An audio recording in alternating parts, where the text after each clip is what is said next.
જય માતાજી, જય શ્રી કૃષ્ણ, રામ રામ બધાને. આશા કરું છે બધા મજામાં જશો.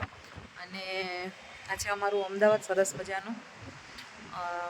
હું અત્યારે 7th ફ્લોર પર છું, કેમ કે મારું રહેઠાણ 7th ફ્લોર ઉપર છે. અને આ છે અમારું પેન્ટ હાઉસનું ટેરેસ. તો છે ને જોરદાર ઠંડી હવા આવે રાખે છે. બીજું તો શું કહું તમને, અહીંથી વ્યૂ એટલો બધો સારો દેખાય છે ને કે આ હા હા મજા આવી જાય. અમદાવાદની તો ફરવાલાયક સ્થળમાં તો સીદી સૈયદની જાળી છે, કાંકરિયા તળાવ છે, લાલ દરવાજા છે, જ્યાં ખરીદી કરી શકાય તમારે. સરસ મજાની વસ્તુઓ મળે છે. કહેવાય ને કે બહુ મોટું બધું માર્કેટ ભરાય છે લાલ દરવાજા.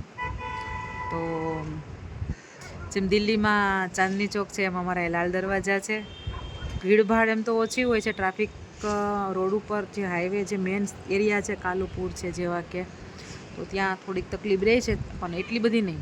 દિલ્હીમાં જેમ મુંબઈમાં મોટા મોટા બીજા સિટીઓમાં જેટલી ટ્રાફિક પોલ્યુશન જેટલું છે એટલું અમારા અહીંયા અમદાવાદમાં તો નથી, છે પણ એટલું બધું નહીં.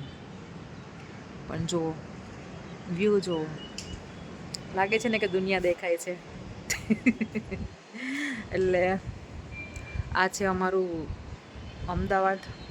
અને અમદાવાદ વિશે તમે શું જાણો છો એ પણ મને કમેન્ટમાં કહેજો. ક્યારે આવ્યા છો અમદાવાદમાં તો પણ કમેન્ટ કરજો. કયો એરિયા તમને ગમે છે એ પણ કમેન્ટ કરજો. મારો એમ તો આ પહેલો વ્લોગ છે, આમ જોવો છે તો બીજો બનાવવાનું ચાલુ કર્યું છે. જો સારો લાગે તો કમેન્ટ કરજો, તો પછી હિંમત થાય વ્લોગ બનાવવાની. એકલા એકલા તો શું વાત પણ કરવી.